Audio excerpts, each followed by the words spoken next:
옛날 어느 산골 마을에 왕보라는 이름의 덩치 큰 총각이 살고 있었습니다. 헌데 이 왕보에게는 묘한 소문이 뒤따랐지요. 아, 저기 외딴 집에 사는 왕보 말이야. 아, 글쎄 그게 보통이 아니라는 것이야. 아니, 파주댁도 해봤어. 아니, 하긴 뭘, 나도 소문 듣고 알았지? 그런데 그렇게 큰 것 때문에 사람 목숨을 살렸다지. 아마 그건 아무도 모른다지 뭐요. 듣자니 그 물건이 어찌나 크고 괴이한지 하늘이 내린 기물이라 하더구먼. 옴매. 말만 들어도 내 밑이 벌써부터 간질간질하구만. 마을 여인들은 빨래터에만 모이면 왕보 이야기로 입이 마를 틈이 없었습니다. 왕보는 말수가 적고 인상도 무뚝뚝했지만 아낙네들의 소문은 날이 갈수록 커졌지요. 예, 그 말 들었어. 왕보가 사실 아주 대단한 집안의 자손이라고 하는 소문 말이야. 대단한 집안 자손인 건 모르겠는데 그래도 대단한 물건인 건 맞지? 참말로. 하기사 그게 더 중요하지? 호호. 이럴 게 아니라 왕보한테 함 가봐야겠어. 아서라, 오늘은 내가 먼저 찜했으니까. 그러던 어느 날 최진사댁 안방마님이 빨래터 근처를 지나다가 마을 여인들의 수군거림을 엿듣게 되었습니다. 뭐라고? 왕보라는 자의 것이 그리도 크단 말이냐? 최진사는 고을에서도 성질이 괴팍하기로 이름난 양반이었습니다. 그런 남자에게 시집온 안방마님은 밤일이 시원찮은 남편에게 늘 불만투성이었지요. 도대체 얼마나 크길래 저것들이 저렇게 떠들어대는 것이야. 겉으로는 코웃음을 쳤지만 속으로는 이미 왕보가 어떤 사내인지 궁금해 미칠 지경이었습니다. 밤이 되어도 마님의 눈에는 잠이 오질 않았습니다. 낮에 들은 이야기들이 머릿속을 떠나질 않았지요. 그 자가 도대체 얼마나 대단하길래 내가 이리 뒤척이고 있단 말인가?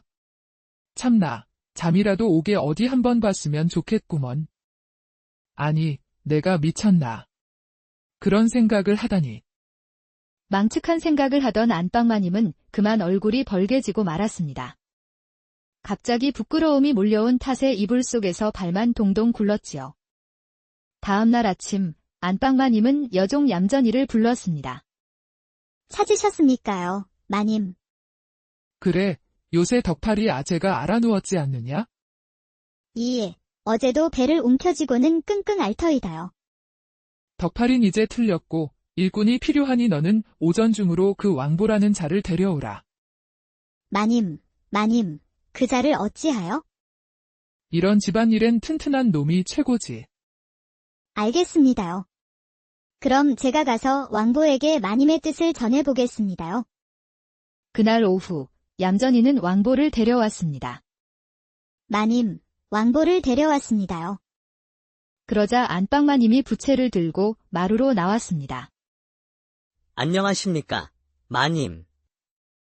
안방마님은 부채로 얼굴을 가리고는 슬쩍 왕보의 하체를 훑어보았습니다. 헌데 그 바짓가랑이가 어찌나 불룩한지 마님은 저절로 시선이 꽂혀버렸지요. 화들짝 놀란 마님은 그만 눈을 질끈 감았습니다. 에그머니나. 우리 집에 일손이 모자라니 오늘부터 내 집머슴살이를 해보거라. 헌데 마님은 왜 눈을 감고 계시오? 햇빛이 너무 강해서 눈이 부셔서 그렇지. 안방마님, 하여간 그런 게 있다. 그러시다면야, 뭐 열심히 일하겠습니다요. 그날부터 왕보는 최진사댁에서 일하기 시작했습니다. 마당을 쓸고 장작을 패고 무거운 짐을 척척 날랐지요. 안방마님은 멀찍이서 그의 뒷모습만 봐도 괜스레 속이 울렁거렸답니다. 그 다음 날 아침 하늘이 잔뜩 흐렸습니다. 안방마님은 창문 너머 회색 하늘을 보며 뭐가 좋은지 입꼬리를 슬며시 올렸지요. 비가 오겠구먼. 오늘 같은 날이 좋지. 그날따라 안방마님은 왕보에게 직접 지시를 내렸습니다. 왕보야, 너는 오늘 뒷산 아래 고추밭에 가서 김을 좀 메어라. 알겠습니다요, 마님. 왕보는 삽을 들고 밭으로 향했습니다. 안방마님은 시간이 지나자 새참을 싸서 광주리에 담았습니다. 그리고는 얌전이에게 맡기지 않고 자신이 직접 챙겨가기로 했지요. 밭에 도착할 무렵 하늘에선 부슬부슬 비가 쏟아지기 시작했습니다. 안방마님의 치마와 저고리는 어느새 다 젖어 몸에 찰싹 달라붙었지요. 왕보야, 이리 좀 와 보거라. 왕보는 호미질을 멈추고 고개를 들었습니다. 헌데 이게 무슨 일이랍니까? 비를 맞고 오는 통에 마님의 옷속이 아주 다 비치는 것이 아니겠습니까? 왕보야, 이거 좀 먹어라. 마님, 그런 모습으로 어찌 왕보는 당황해 고개를 돌렸지요. 헌데 마님은 아무렇지도 않은 듯 왕보 옆으로 바짝 다가왔습니다. 물기 어린 저고리 너머로 뽀얀 살결이 고스란히 드러났지요. 어쩐지 마님의 숨결은 뜨겁고 촉촉했습니다. 왕보야, 이 마님이 요즘 속이 뒤집혀 죽겠다. 어디가 그러십니까요? 마님, 안방마님은 광주리를 내려놓고는 비에 젖은 머리칼을 쓸어 넘겼지요. 나는 요즘 속이 타 들어간다. 집안 꼴도 답답하고 잠자리는 더 그렇고. 그러니 오늘은 내가 내 속 좀 풀어주면 안 되겠느냐? 아이고, 마님, 그건 아무래도 좀 그렇습니다요. 왕보는 그 말에 숨이 턱 막혔습니다. 눈을 질끈 감고 고개를 저었지요. 사람 하나 안 보이는 이 비 오는 날, 이보다 좋은 때가 어디 있겠느냐? 그 말에 왕보는 멈칫했습니다. 마님의 젖은 손이 왕보의 팔을 꼭 잡았지요. 두 사람은 어느새 고추밭 가장자리 큰 느티나무 그늘 아래로 옮겨갔습니다. 오늘 내가 할 일은 김 매는 게 아니야? 내 마음속 하늘 좀 풀어다오, 제발. 그리하여 비 내리는 고추밭 아래 두 사람의 숨결은 하나로 엉켰습니다. 소문대로 왕보가 어찌나 크고 강한지 자지러지다 못한 마님은 그만 기절하고 말았지요. 잠시 후 비가 그치고 해가 들 무렵 왕보는 안방마님을 업고 진사댁으로 들어섰습니다. 어머나, 이게 무슨 일이래요? 마님을 어찌 업고 오신 거요? 마님께서 고추밭에 새참을 오시다가 비를 맞으시고는 그만 미끄러져서 기절하신 듯합니다요. 아이고, 어서 마님을 안방에 눕혀드리셔요. 얌전이는 마님을 조심스럽게 눕히고 그녀의 이마에 시원한 물수건을 올려주었습니다. 그러고는 젖은 옷을 벗기려다 속속들이 붙어있는 풀잎을 발견했지요. 아이고, 마님은 옷 입고 굴렀다더니 속살까지 어쩌다 풀잎이 박혀있단 말이래요. 얌전이는 마님의 알몸을 조심스레 닦고는 새 옷으로 갈아입혔습니다. 그리고 해가 저물어 밤이 되자 마님은 천천히 눈을 떴지요. 정신이 좀 드시나요? 그러길래 왜 직접 가셨어요? 절 시키시지. 날이 더운데 내가 무리를 한 모양이다. 그런데 왕보는 지금 어디 있느냐? 왕보는 지금 창고에서 농기구를 정리하고 있구먼요. 그래, 알았다. 나 혼자 있고 싶으니 나가 있거라. 문이 닫히자마자 마님은 방문을 걸어 잠그고는 이불을 뒤집어 썼습니다. 아이고, 내가 미쳤지. 정신을 잃을 정도로 그걸 하다니. 아이고. 그녀는 며칠 동안 끙끙 앓았습니다. 소문만 듣고 왕보에게 덤볐다가 혼절할 정도로 당하고 나니 후회가 막심했습니다. 혹여라도 이 일이 들통나면 본인 체면은 물론 집안이 아주 패가망신할 일이었지요. 헌데 그렇게 한 달이 지나자 마님의 마음은 또다시 흔들리기 시작했습니다. 왜 또 하루 종일 왕보만 생각이 난다냐? 아랫도리는 또 왜 자꾸만 시큰거리지? 그날부터 마님은 낮에 집안 하인들을 이 핑계 저 핑계로 밖으로 돌렸습니다. 그리고는 사람 없는 틈을 타 왕보를 슬그머니 안방으로 불러들였지요. 헌데 어느 날부턴가 여종 얌전이는 마님의 행동을 수상하게 여기기 시작했습니다. 어김없이 나들면 다른 하인들은 심부름 나가고 왕보 혼자만 집에 남아 있었지요. 마님이 무슨 속셈이신지 영 수상하구먼. 결국 얌전이는 어느 날 심부름을 가는 척하다가 다시 몰래 되돌아와 마루 밑에 숨었습니다. 그러고는 안채를 유심히 살펴보기 시작했지요. 잠시 후 마님은 왕보를 불러 안방으로 들였습니다. 방 안에서는 안방마님의 묘한 숨소리와 비명이 새어나왔지요. 그 소리는 담장을 넘어 골목까지 번져 동구 밖까지 퍼져나갈 지경이었습니다. 에그머니나. 저게 무슨 소리래요? 얌전이는 마님의 방에서 들리는 소리에 그대로 얼굴이 확 달아올랐습니다. 어째 아랫도리에서 뭐가 흘러내리는 것만 같았지요. 마님이 다 죽는 줄 알겠네? 그 큰 걸 어찌 감당하셨을꼬? 얌전이는 바로 부엌으로 달려가서는 다른 여종들에게 그 소문을 흘렸습니다. 너네 들었니? 우리 마님이 말이야, 새로운 머슴 왕보랑. 아이고, 그 왕보라는 머슴 그것이 이따시만 하다더라. 물건이 어찌나 큼지막한지. 나도 들었어. 안방마님도 혼절했다던데 이젠 아주 푹 빠지셨구먼. 입소문은 삽시간에 마을을 휘젓고 다녔습니다. 며칠도 지나지 않아 왕보는 최진사댁 안방마님도 천국 보내준 왕만 한 사내로 명성이 퍼졌지요. 그리하여 왕보는 금세 과부들, 교수들, 심지어 양반집 마님들 사이에서도 널리 알려졌답니다. 한편 최진사댁 옆에 있는 더 큰 기와집에는 이름난 갑부인 과부마님이 살고 있었습니다. 젊은 시절 거상에게 시집가 큰돈을 만졌지만 남편이 병으로 죽고 난 뒤 혼자 살고 있었지요. 또 편지구먼. 어디서 온 거래? 서울 장안의 행수께서 붙인 물건값 정산이라 하옵니다. 돈은 넘쳐도 심심해서 못 살겠구먼. 그녀는 세간에서 말하는 귀하신 몸이었지만 속은 허기지고 밤마다 공허함에 외로운 몸을 뒤척이기 일쑤였습니다. 그러던 어느 날 부엌에서 밥짓던 여종들이 수군거리는 소리가 그녀의 귀에 들어왔습니다. 글쎄 말이에요. 그 왕보라는 사내, 최진사댁 안방마님도 혼절했다지 않소. 그 물건이 얼마나 큰지 하늘이 준 거래요. 과부마님은 눈썹을 실룩이며 고개를 돌렸습니다. 뭐라? 혼절했다고? 옆집 댁이. 어머, 마님 들으셨어요. 아유, 죄송합니다요. 저희 그냥 헛소문을. 아니다. 왕보라 했지? 어디 사는 놈이냐? 그녀는 조용히 여종을 보내어 왕보의 초가가 어딘지 알아보게 하였습니다. 며칠 후 과부마님은 남몰래 말을 타고 한밤중에 왕보의 초가를 찾았습니다. 왕보는 마침 초가 마당에서 혼자 농기구를 정리하고 있었습니다. 달빛 아래에서 그의 등판엔 땀이 송골송골 맺혀 있었지요. 그대가 왕보인가? 네, 제가 왕보 맞습니다요. 왕보는 덩치가 컸지만 수줍은 얼굴을 하고 있었지요. 과부마님은 그 눈빛과 체구를 보는 순간 자신이 찾던 사내임을 직감했습니다. 그래, 바로 이 남자다.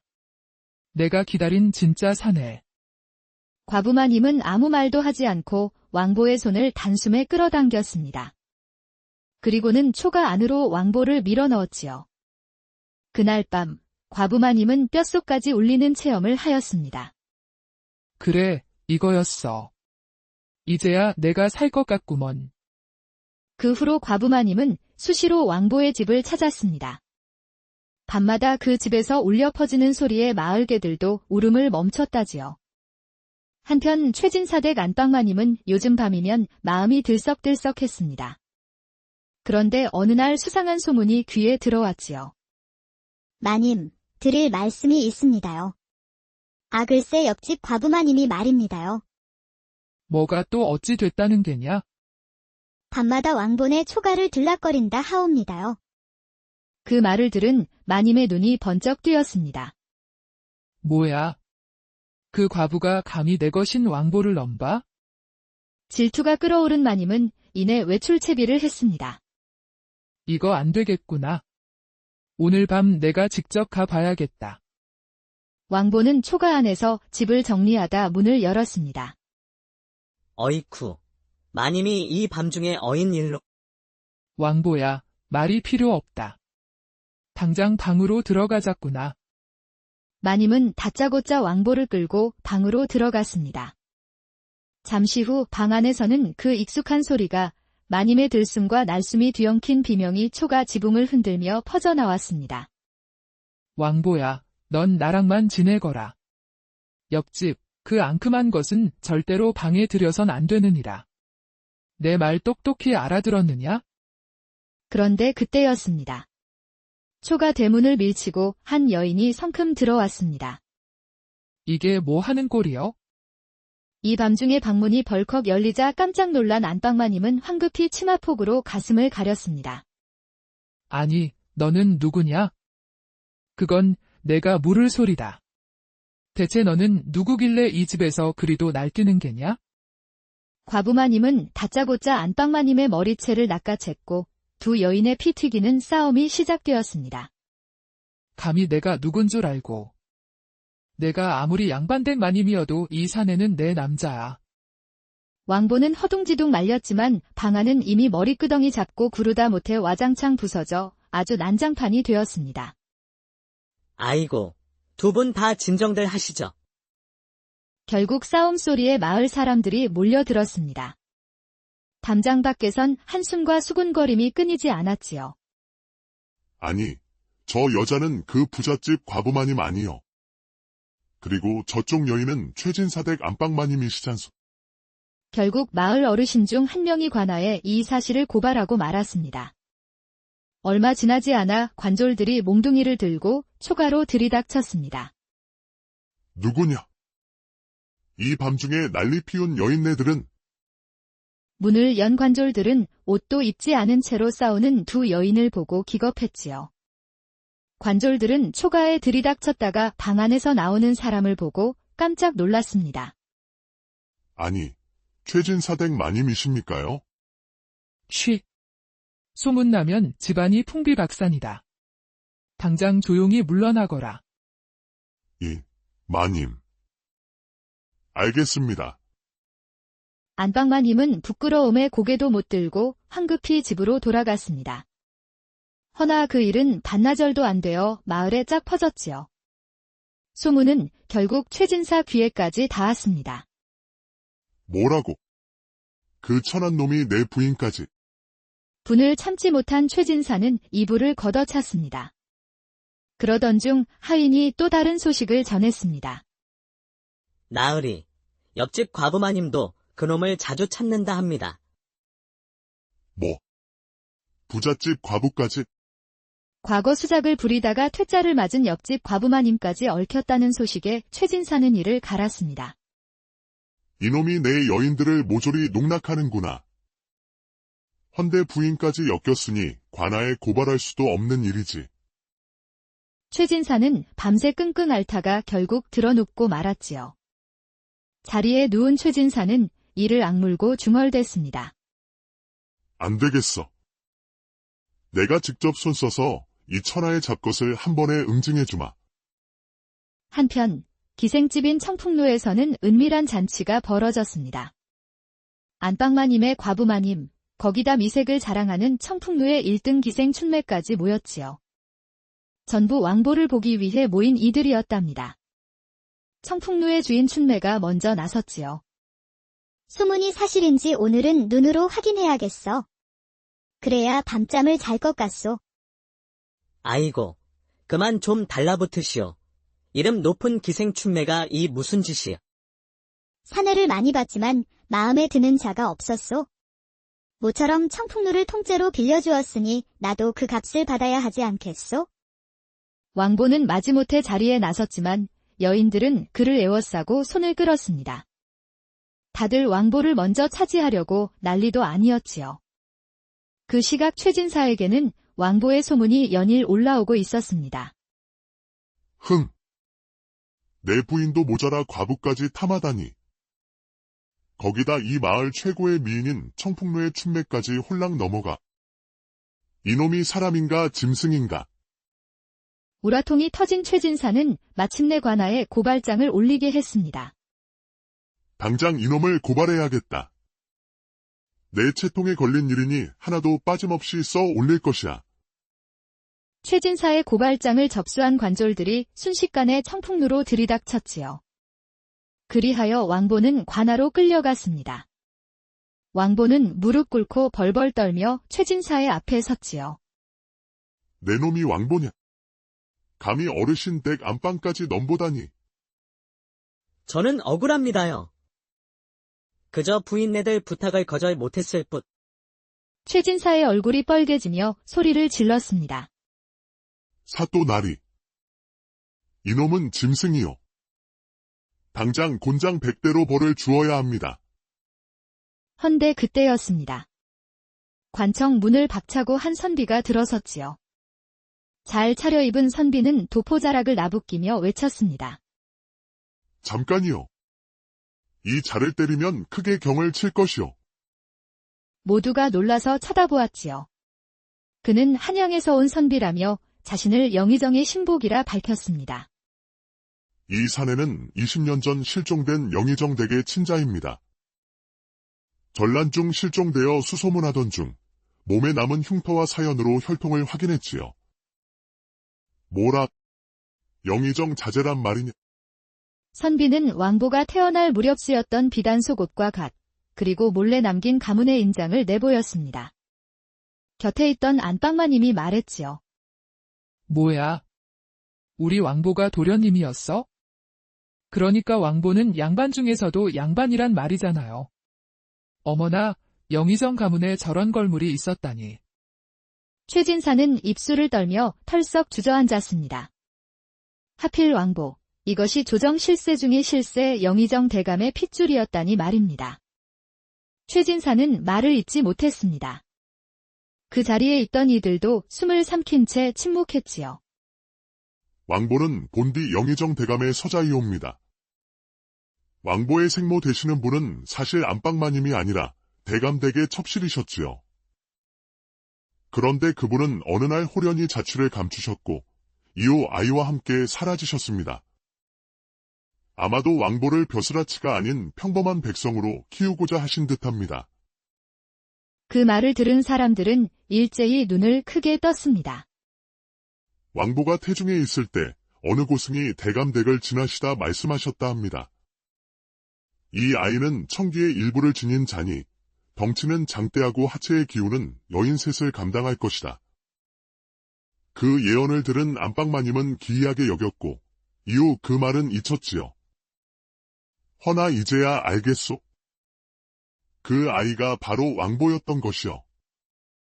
왕보는 멍한 얼굴로 땅만 바라보았고 춘매와 안방마님은 놀라움 속에 서로를 바라보았습니다. 왕보가 지닌 기운은 우연이 아닙니다.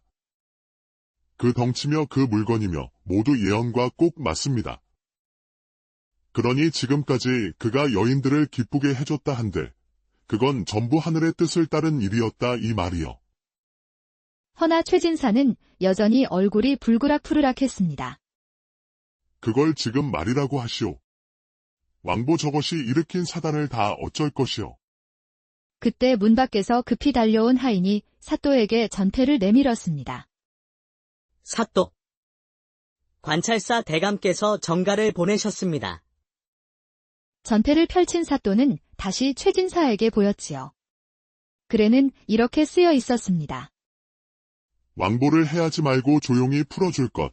내 특별히 명하니 관에서는 손대지 말라. 아니, 이게 말이야 방고야.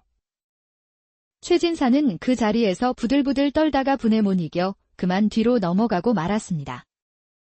왕보는 그저 고개를 숙인 채 조용히 그 자리에 있을 뿐이었지요. 최진사는 눈을 질끈 감았습니다. 부인의 뱃속 아이가 자신과 무관하다는 사실이 속속 드러났지요. 게다가 왕보의 아이를 가진 여인이 벌써 셋이라니 이건 도무지 감당할 수 없는 수모였습니다. 이놈을 살려두면 안 되어온 마을이 나를 조롱할 것이야. 그래, 왕보. 그놈의 입을 막자. 반드시 입을 막아야 체면을 지킬 수 있다. 결국 최진사는 은밀히 사내를 불러 왕보를 없앨 것을 주문했습니다. 이대로 망신만 당하고 끝낼 수 없으니 아예 보내버릴 계획을 세운 것이지요. 허나 이 사실을 미리 감지한 춘매는 급히 안방마님과 과부마님을 불러들였습니다. 어서 짐을 싸야 합니다. 최진사가 사람을 풀었습니다. 세상에, 그런. 왕보는 어찌 되는 건가? 그를 살려야 하네, 어떻게든. 새 여인은 황급히 왕보를 깨웠습니다. 그리고 그 자리에서 길을 나서서 사람 없는 밤길을 타고 산을 넘었습니다. 암자로 갑시다. 그곳에 봉일선사께서 계시지요. 그분은 예전 영의정 댁에서 태기가 들었을 때 왕보에 대해 예언하셨던 분입니다. 왕보와 새 여인은 며칠을 걸어 봉일선사가 머문다는 암자에 당도했습니다. 그런데 마침 선사가 왕보를 기다리고서 있었지요. 왔구나. 드디어. 스님, 이 사내를 기억하십니까? 봉일선사는 왕보를 찬찬히 바라보았습니다. 선사의 눈빛엔 놀람도, 반가움도, 두려움도 없었습니다. 그저 오래도록 예견했던 운명처럼 담담했지요. 이 아이는 영의정 대감의 핏줄이네? 그 부인이 아이를 잉태했을 때 나는 그 안에 하늘의 기운을 보았다. 큰 덩치와 강한 기운은 육신의 복이자 운명을 흔드는 복덩이의 증표라네. 왕보는 어리둥절한 얼굴로 선사를 바라보았지요. 스님, 저는 그저 머슴일이나 하던 평범한 자인데요. 봉일선사는 조용히 고개를 저으며 말했습니다. 진득하고 우직한 자가 천복을 몸에 두르고 새 여인에게 자손을 심으리라. 여인에게 생명을, 땅에는 풍년을, 그리고 권세가의 파문을 일으킬지니 잘못 쓰이면 나라가 갈라지고 바르게 쓰이면 천하가 하나가 되리라. 그 말에 새 여인은 숨을 삼켰습니다. 이제 그 누구도 왕보를 하찮은 머슴이라 부르지 않았습니다. 왕보는 조선을 흔드는 기이한 운명의 사내였던 것입니다. 한편 한양 영의정 집안은 발칵 뒤집어졌습니다. 대가 끊긴 줄 알았던 집안의 족보에도 없던 핏줄이 나타났기 때문이지요. 영의정은 잠시 말이 없었습니다. 그러면 그 아이가 대감마님. 그가 바로 어린 시절 집안을 나간 서출이옵니다. 그 아이가 살아 있었구나. 하지만 조용히 기뻐하던 것은 영의정뿐이었습니다. 어떤 버르장머리 없는 것이 감히 내가 다 해놓은 밥을 채 가려는 것이야. 그의 조카는 영의정의 후사를 이어받을 유일한 존재로 대감의 총애를 받아왔지요. 헌데 난데없는 서출이 돌아온다면 모든 것이 수포로 돌아갈 판이었습니다. 안 되겠다. 늦기 전에 무슨 수를 써야겠어. 그날 밤 조카는 몰래 사람을 불러 전하였습니다.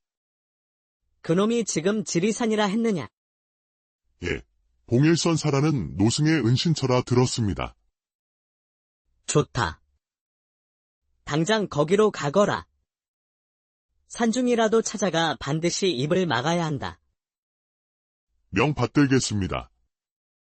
그 시각 암자에서는 잔잔한 달빛 아래 새 여인들의 숨소리가 고요히 퍼졌습니다.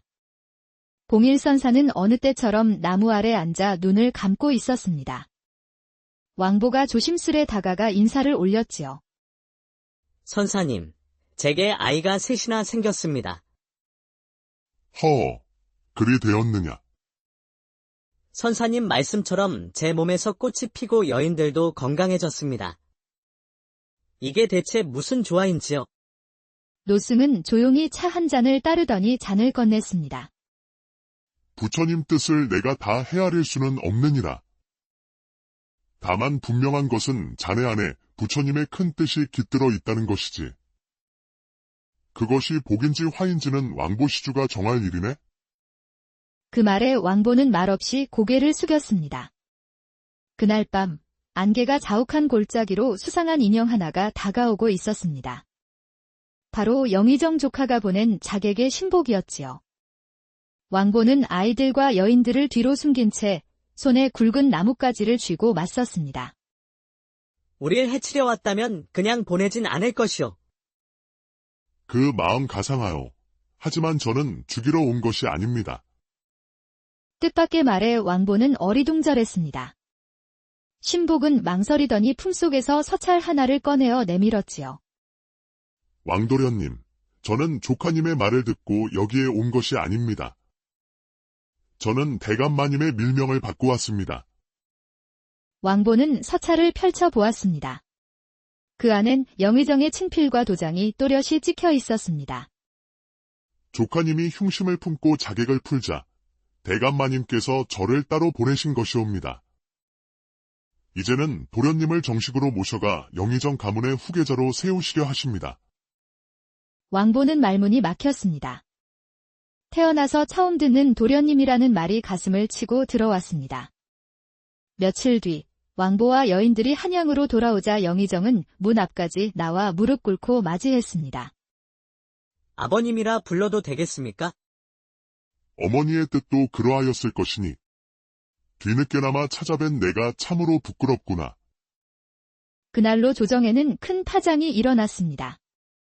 왕보를 죽이려던 조카는 큰 벌을 받았고 왕보는 조정의 공인을 받아 영의정 가문의 정식 후계자가 되었지요. 새 여인은 비단 치마로 갈아입고 당당히 종친 대우를 받게 되었지요. 묵향함의 새 아이들도 무럭무럭 자라났습니다. 마침내 영의정과 왕보는 눈물로 상봉하였습니다. 그동안 이 아비가 너를 몰라보았구나. 저는 단지 어머님의 뜻을 따라 조용히 살고자 했을 뿐이옵니다. 그 말에 영의정은 왕보를 두 팔로 끌어안았고 곁에서 지켜보던 새 여인은 수건으로 눈물을 훔쳤지요. 그 후로 새 여인, 박씨, 춘매, 과부마님은 정식으로 영의정 가문의 부인이 되었고 왕보는 대감대간체에 당당히 자리 잡게 되었습니다. 훗날 왕보의 첫째 아들은 장원으로 급제하였고 그 벼슬이 조부처럼 영의정에 이르렀다고 합니다. 조정에서는 부전자전이라 하며 찬사를 아끼지 않았지요. 나라 안팎의 중신들 또한 왕보 첫째 아들의 능력을 높이 사칭송하였습니다. 둘째는 장수가 되어 큰 공을 여러 번 세웠고 전란의 위기마다 적장을 무찌르며 온 조선 땅의 영웅이 되었지요. 한편 셋째는 자라면서 고운 자태와 총기를 함께 갖추었고 훗날 궁에 입궁하여 왕의 눈에 띄어 마침내 중전의 자리에 올랐습니다. 왕보와 새 부인은 100년을 해로하였다 전합니다. 젊은 마님은 처음 사랑을 얻은 그날처럼 늘 잔치상을 차렸고 춘매는 날마다 왕보의 옷을 정갈이 하였으며 과부마님은 저녁마다 왕보의 어깨를 두드렸지요. 노년에 이르러 왕보는 한양을 떠나 묵향함으로 돌아갔지요. 그곳에서 새 여인과 함께 조용히 여생을 보냈다 합니다. 새 아이 또한 해마다 묵향함을 찾았다고 하지요. 그렇게 왕보는 머슴도 사대부도 아닌 옛날 어느 산골 마을에 왕보라는 이름의 덩치 큰 총각이 살고 있었습니다. 헌데 이 왕보에게는 묘한 소문이 뒤따랐지요. 아, 저기 외딴 집에 사는 왕보 말이야. 아, 글쎄 그게 보통이 아니라는 것이야. 아니, 파주댁도 해봤어. 아니, 하긴 뭘, 나도 소문 듣고 알았지. 그런데 그렇게 큰 것 때문에 사람 목숨을 살렸다지. 아마 그건 아무도 모른다지 뭐요. 듣자니 그 물건이 어찌나 크고 괴이한지 하늘이 내린 기물이라 하더구먼. 옴매.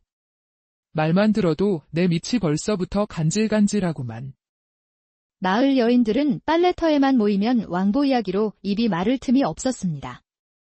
왕보는 말수가 적고 인상도 무뚝뚝했지만 아낙네들의 소문은 날이 갈수록 커졌지요. 예, 그 말 들었어.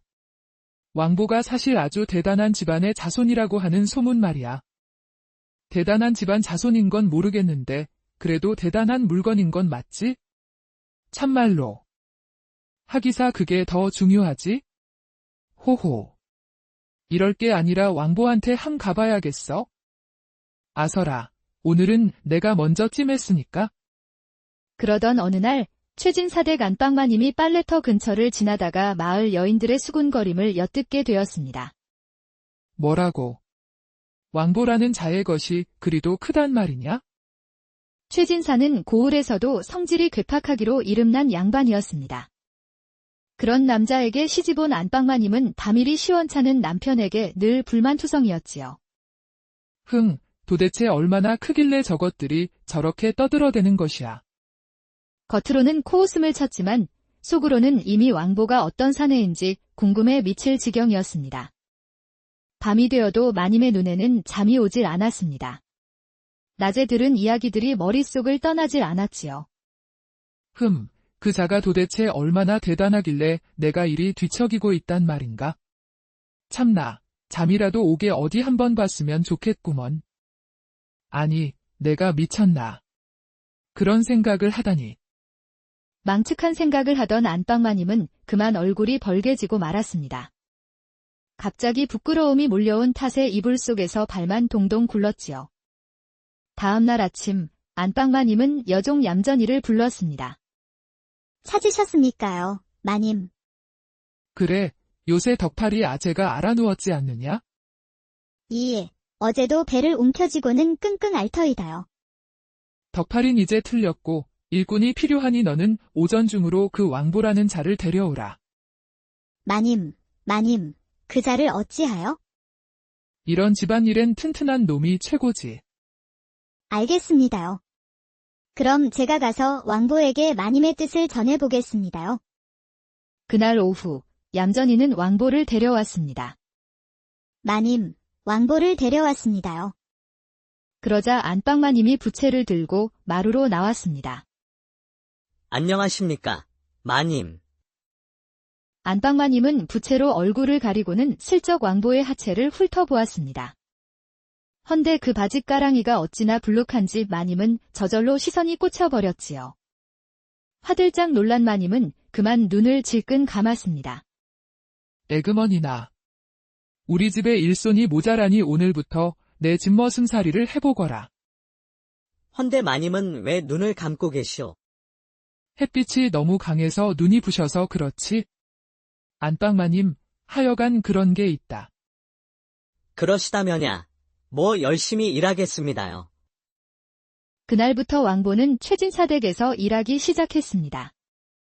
마당을 쓸고 장작을 패고 무거운 짐을 척척 날랐지요. 안방마님은 멀찍이서 그의 뒷모습만 봐도 괜스레 속이 울렁거렸답니다. 그 다음 날 아침 하늘이 잔뜩 흐렸습니다. 안방마님은 창문 너머 회색 하늘을 보며 뭐가 좋은지 입꼬리를 슬며시 올렸지요. 비가 오겠구먼. 오늘 같은 날이 좋지. 그날따라 안방마님은 왕보에게 직접 지시를 내렸습니다. 왕보야, 너는 오늘 뒷산 아래 고추밭에 가서 김을 좀 메어라. 알겠습니다요, 마님. 왕보는 삽을 들고 밭으로 향했습니다. 안방마님은 시간이 지나자 새참을 싸서 광주리에 담았습니다. 그리고는 얌전이에게 맡기지 않고 자신이 직접 챙겨가기로 했지요. 밭에 도착할 무렵 하늘에선 부슬부슬 비가 쏟아지기 시작했습니다. 안방마님의 치마와 저고리는 어느새 다 젖어 몸에 찰싹 달라붙었지요. 왕보야, 이리 좀 와 보거라. 왕보는 호미질을 멈추고 고개를 들었습니다. 헌데 이게 무슨 일이랍니까? 비를 맞고 오는 통에 마님의 옷속이 아주 다 비치는 것이 아니겠습니까? 왕보야, 이거 좀 먹어라. 마님, 그런 모습으로 어찌... 왕보는 당황해 고개를 돌렸지요. 헌데 마님은 아무렇지도 않은 듯 왕보 옆으로 바짝 다가왔습니다. 물기 어린 저고리 너머로 뽀얀 살결이 고스란히 드러났지요. 어쩐지 마님의 숨결은 뜨겁고 촉촉했습니다. 왕보야, 이 마님이 요즘 속이 뒤집혀 죽겠다. 어디가 그러십니까요, 마님? 안방마님은 광주리를 내려놓고는 비에 젖은 머리칼을 쓸어 넘겼지요. 나는 요즘 속이 타 들어간다. 집안 꼴도 답답하고 잠자리는 더 그렇고. 그러니 오늘은 내가 내 속 좀 풀어주면 안 되겠느냐? 아이고, 마님, 그건 아무래도 좀 그렇습니다요. 왕보는 그 말에 숨이 턱 막혔습니다. 눈을 질끈 감고 고개를 저었지요. 사람 하나 안 보이는 이 비 오는 날, 이보다 좋은 때가 어디 있겠느냐? 그 말에 왕보는 멈칫했습니다. 마님의 젖은 손이 왕보의 팔을 꼭 잡았지요. 두 사람은 어느새 고추밭 가장자리 큰 느티나무 그늘 아래로 옮겨갔습니다. 오늘 내가 할 일은 김 매는 게 아니야? 내 마음속 하늘 좀 풀어다오, 제발. 그리하여 비 내리는 고추밭 아래 두 사람의 숨결은 하나로 엉켰습니다. 소문대로 왕보가 어찌나 크고 강한지 자지러지다 못한 마님은 그만 기절하고 말았지요. 잠시 후 비가 그치고 해가 들 무렵 왕보는 안방마님을 업고 진사댁으로 들어섰습니다. 어머나, 이게 무슨 일이래요? 마님을 어찌 업고 오신 거요? 마님께서 고추밭에 새참을 오시다가 비를 맞으시고는 그만 미끄러져서 기절하신 듯합니다요. 아이고, 어서 마님을 안방에 눕혀드리셔요. 얌전이는 마님을 조심스럽게 눕히고 그녀의 이마에 시원한 물수건을 올려주었습니다. 그러고는 젖은 옷을 벗기려다 속속들이 붙어있는 풀잎을 발견했지요.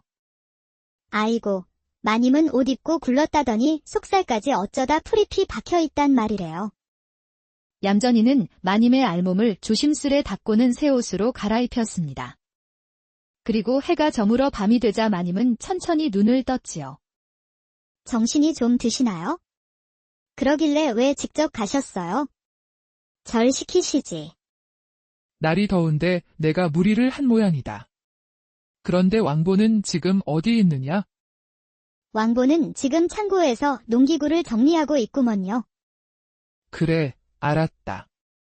나 혼자 있고 싶으니 나가 있거라.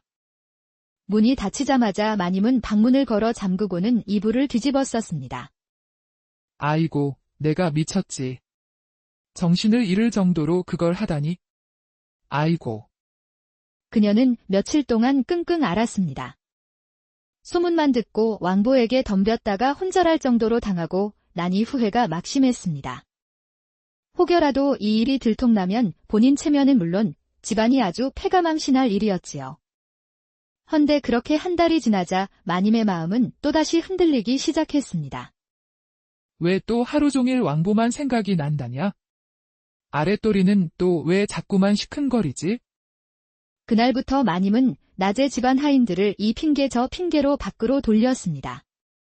그리고는 사람 없는 틈을 타 왕보를 슬그머니 안방으로 불러들였지요. 헌데 어느 날부턴가 여종 얌전이는 마님의 행동을 수상하게 여기기 시작했습니다. 어김없이 나들면 다른 하인들은 심부름 나가고 왕보 혼자만 집에 남아 있었지요. 마님이 무슨 속셈이신지 영 수상하구먼. 결국 얌전이는 어느 날 심부름을 가는 척하다가 다시 몰래 되돌아와 마루 밑에 숨었습니다. 그러고는 안채를 유심히 살펴보기 시작했지요. 잠시 후 마님은 왕보를 불러 안방으로 들였습니다. 방 안에서는 안방마님의 묘한 숨소리와 비명이 새어나왔지요.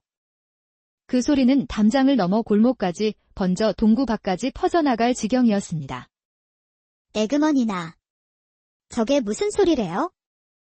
얌전이는 마님의 방에서 들리는 소리에 그대로 얼굴이 확 달아올랐습니다. 어째 아랫도리에서 뭐가 흘러내리는 것만 같았지요. 마님이 다 죽는 줄 알겠네. 그 큰 걸 어찌 감당하셨을꼬. 얌전이는 바로 부엌으로 달려가서는 다른 여종들에게 그 소문을 흘렸습니다. 너네 들었니? 우리 마님이 말이야. 새로운 머슴 왕보랑. 아이고, 그 왕보라는 머슴 그것이 이따시만 하다더라. 물건이 어찌나 큼지막한지. 나도 들었어. 안방마님도 혼절했다던데 이젠 아주 푹 빠지셨구먼. 입소문은 삽시간에 마을을 휘젓고 다녔습니다. 며칠도 지나지 않아 왕보는 최진사댁 안방마님도 천국 보내준 왕만 한 사내로 명성이 퍼졌지요. 그리하여 왕보는 금세 과부들, 교수들, 심지어 양반집 마님들 사이에서도 널리 알려졌답니다. 한편 최진사댁 옆에 있는 더 큰 기와집에는 이름난 갑부인 과부마님이 살고 있었습니다. 젊은 시절 거상에게 시집가 큰돈을 만졌지만 남편이 병으로 죽고 난 뒤 혼자 살고 있었지요. 또 편지구먼. 어디서 온 거래? 서울 장안의 행수께서 붙인 물건값 정산이라 하옵니다. 돈은 넘쳐도 심심해서 못 살겠구먼. 그녀는 세간에서 말하는 귀하신 몸이었지만 속은 허기지고 밤마다 공허함에 외로운 몸을 뒤척이기 일쑤였습니다. 그러던 어느 날 부엌에서 밥짓던 여종들이 수군거리는 소리가 그녀의 귀에 들어왔습니다. 글쎄 말이에요. 그 왕보라는 사내 최진사댁 안방마님도 혼절했다지 않소. 그 물건이 얼마나 큰지 하늘이 준 거래요. 과부마님은 눈썹을 실룩이며 고개를 돌렸습니다. 뭐라? 혼절했다고? 옆집 댁이. 어머, 마님 들으셨어요? 아유, 죄송합니다요. 저희 그냥 헛소문을. 아니다. 왕보라 했지? 어디 사는 놈이냐? 그녀는 조용히 여종을 보내어 왕보의 초가가 어딘지 알아보게 하였습니다. 며칠 후 과부마님은 남몰래 말을 타고 한밤중에 왕보의 초가를 찾았습니다. 왕보는 마침 초가 마당에서 혼자 농기구를 정리하고 있었습니다. 달빛 아래에서 그의 등판엔 땀이 송골송골 맺혀 있었지요. 그대가 왕보인가? 네. 제가 왕보 맞습니다요. 왕보는 덩치가 컸지만 수줍은 얼굴을 하고 있었지요. 과부마님은 그 눈빛과 체구를 보는 순간 자신이 찾던 사내임을 직감했습니다. 그래, 바로 이 남자다. 내가 기다린 진짜 사내. 과부마님은 아무 말도 하지 않고 왕보의 손을 단숨에 끌어당겼습니다. 그리고는 초가 안으로 왕보를 밀어넣었지요. 그날 밤 과부마님은 뼛속까지 울리는 체험을 하였습니다. 그래, 이거였어. 이제야 내가 살 것 같구먼. 그 후로 과부마님은 수시로 왕보의 집을 찾았습니다. 밤마다 그 집에서 울려 퍼지는 소리에 마을 개들도 울음을 멈췄다지요. 한편 최진사댁 안방마님은 요즘 밤이면 마음이 들썩들썩했습니다. 그런데 어느 날 수상한 소문이 귀에 들어왔지요. 마님, 드릴 말씀이 있습니다요. 아, 글쎄 옆집 과부마님이 말입니다요. 뭐가 또 어찌 됐다는 게냐? 밤마다 왕본의 초가를 들락거린다 하옵니다요. 그 말을 들은 마님의 눈이 번쩍 뜨였습니다. 뭐야? 그 과부가 감히 내 것인 왕보를 넘봐? 질투가 끓어오른 마님은 이내 외출채비를 했습니다. 이거 안 되겠구나.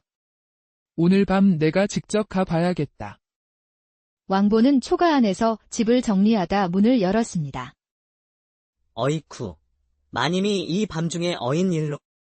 왕보야, 말이 필요 없다. 당장 방으로 들어가자꾸나.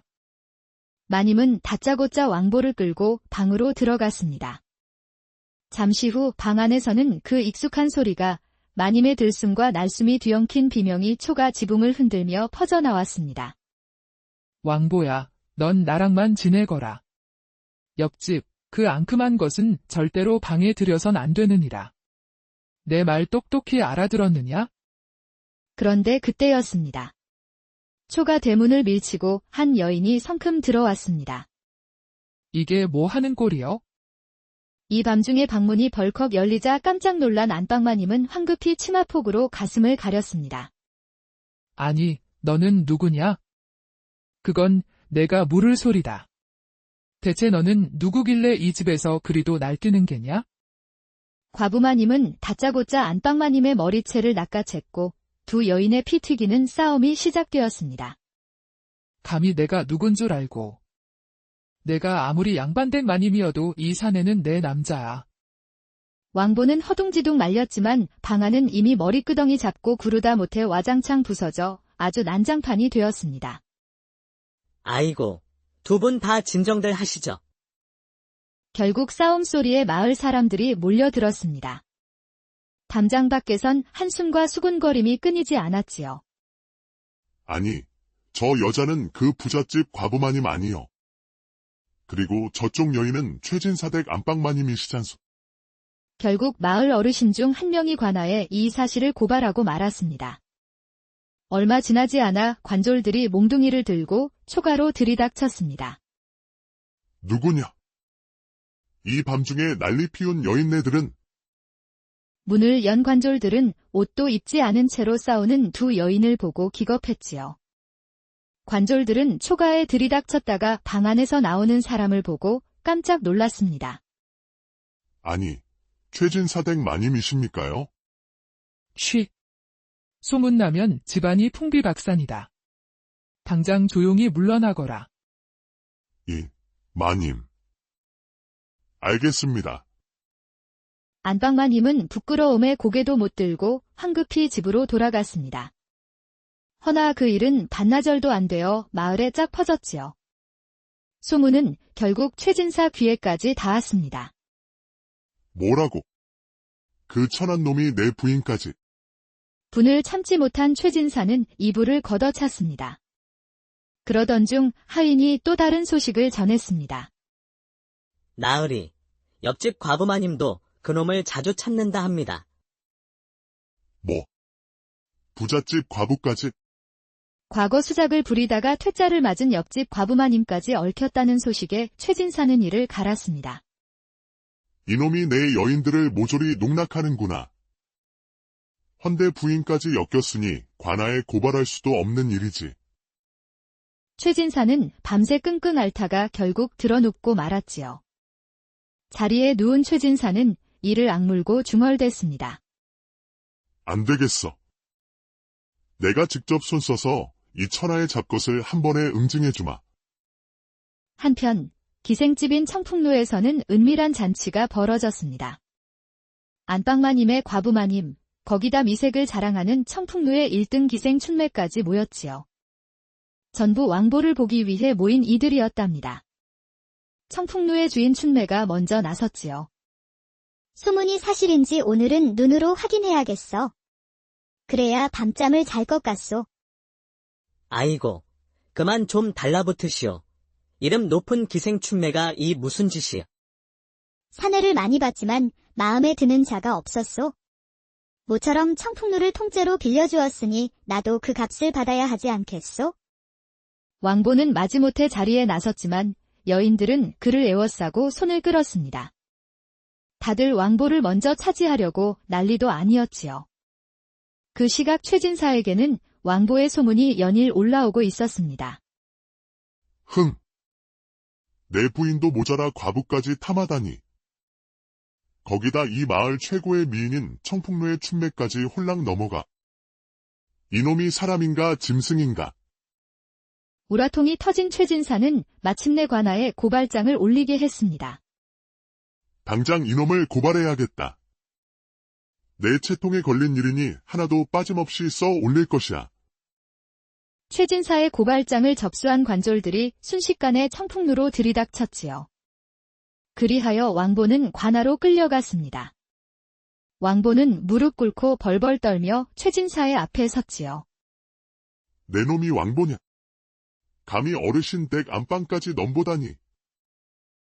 저는 억울합니다요. 그저 부인네들 부탁을 거절 못했을 뿐. 최진사의 얼굴이 뻘개지며 소리를 질렀습니다. 사또 나리. 이놈은 짐승이요. 당장 곤장 100대로 벌을 주어야 합니다. 헌데 그때였습니다. 관청 문을 박차고 한 선비가 들어섰지요.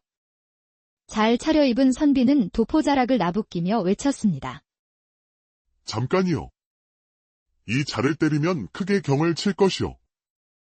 모두가 놀라서 쳐다보았지요. 그는 한양에서 온 선비라며 자신을 영의정의 신복이라 밝혔습니다. 이 사내는 20년 전 실종된 영의정 댁의 친자입니다. 전란 중 실종되어 수소문하던 중 몸에 남은 흉터와 사연으로 혈통을 확인했지요. 뭐라? 영의정 자제란 말이냐?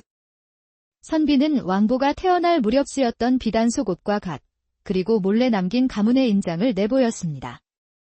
곁에 있던 안방마님이 말했지요. 뭐야? 우리 왕보가 도련님이었어? 그러니까 왕보는 양반 중에서도 양반이란 말이잖아요. 어머나, 영의정 가문에 저런 걸물이 있었다니. 최진사는 입술을 떨며 털썩 주저앉았습니다. 하필 왕보, 이것이 조정 실세 중의 실세 영의정 대감의 핏줄이었다니 말입니다. 최진사는 말을 잇지 못했습니다. 그 자리에 있던 이들도 숨을 삼킨 채 침묵했지요. 왕보는 본디 영의정 대감의 서자이옵니다. 왕보의 생모 되시는 분은 사실 안방마님이 아니라 대감댁의 첩실이셨지요.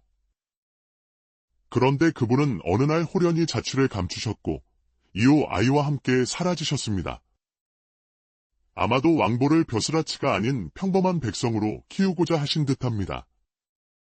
그 말을 들은 사람들은 일제히 눈을 크게 떴습니다. 왕보가 태중에 있을 때 어느 고승이 대감댁을 지나시다 말씀하셨다 합니다. 이 아이는 청기의 일부를 지닌 자니 덩치는 장대하고 하체의 기운은 여인 셋을 감당할 것이다. 그 예언을 들은 안방마님은 기이하게 여겼고 이후 그 말은 잊혔지요. 허나 이제야 알겠소. 그 아이가 바로 왕보였던 것이요. 왕보는 멍한 얼굴로 땅만 바라보았고 춘매와 안방마님은 놀라움 속에 서로를 바라보았습니다. 왕보가 지닌 기운은 우연이 아닙니다. 그 덩치며 그 물건이며 모두 예언과 꼭 맞습니다. 그러니 지금까지 그가 여인들을 기쁘게 해줬다 한들 그건 전부 하늘의 뜻을 따른 일이었다 이 말이요. 허나 최진사는 여전히 얼굴이 불그락푸르락했습니다. 그걸 지금 말이라고 하시오. 왕보 저것이 일으킨 사단을 다 어쩔 것이오.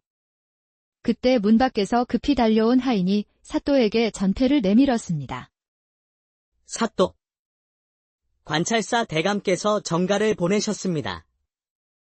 전패를 펼친 사또는 다시 최진사에게 보였지요. 글에는 이렇게 쓰여 있었습니다. 왕보를 해하지 말고 조용히 풀어줄 것. 내 특별히 명하니 관에서는 손대지 말라. 아니, 이게 말이야 방고야. 최진사는 그 자리에서 부들부들 떨다가 분에 못 이겨 그만 뒤로 넘어가고 말았습니다. 왕보는 그저 고개를 숙인 채 조용히 그 자리에 있을 뿐이었지요. 최진사는 눈을 질끈 감았습니다. 부인의 뱃속 아이가 자신과 무관하다는 사실이 속속 드러났지요. 게다가 왕보의 아이를 가진 여인이 벌써 셋이라니 이건 도무지 감당할 수 없는 수모였습니다. 이놈을 살려두면 안 되어온 마을이 나를 조롱할 것이야. 그래, 왕보. 그놈의 입을 막자. 반드시 입을 막아야 체면을 지킬 수 있다. 결국 최진사는 은밀히 사내를 불러 왕보를 없앨 것을 주문했습니다. 이대로 망신만 당하고 끝낼 수 없으니 아예 보내버릴 계획을 세운 것이지요. 허나 이 사실을 미리 감지한 춘매는 급히 안방마님과 과부마님을 불러들였습니다. 어서 짐을 싸야 합니다. 최진사가 사람을 풀었습니다. 세상에, 그런. 왕보는 어찌 되는 건가? 그를 살려야 하네, 어떻게든. 세 여인은 황급히 왕보를 깨웠습니다. 그리고 그 자리에서 길을 나서서 사람 없는 밤길을 타고 산을 넘었습니다. 암자로 갑시다. 그곳에 봉일선사께서 계시지요. 그분은 예전 영의정 댁에서 태기가 들었을 때 왕보에 대해 예언하셨던 분입니다. 왕보와 세 여인은 며칠을 걸어 봉일선사가 머문다는 암자에 당도했습니다. 그런데 마침 선사가 왕보를 기다리고서 있었지요. 왔구나. 드디어. 스님, 이 사내를 기억하십니까? 봉일선사는 왕보를 찬찬히 바라보았습니다. 선사의 눈빛엔 놀람도, 반가움도, 두려움도 없었습니다. 그저 오래도록 예견했던 운명처럼 담담했지요.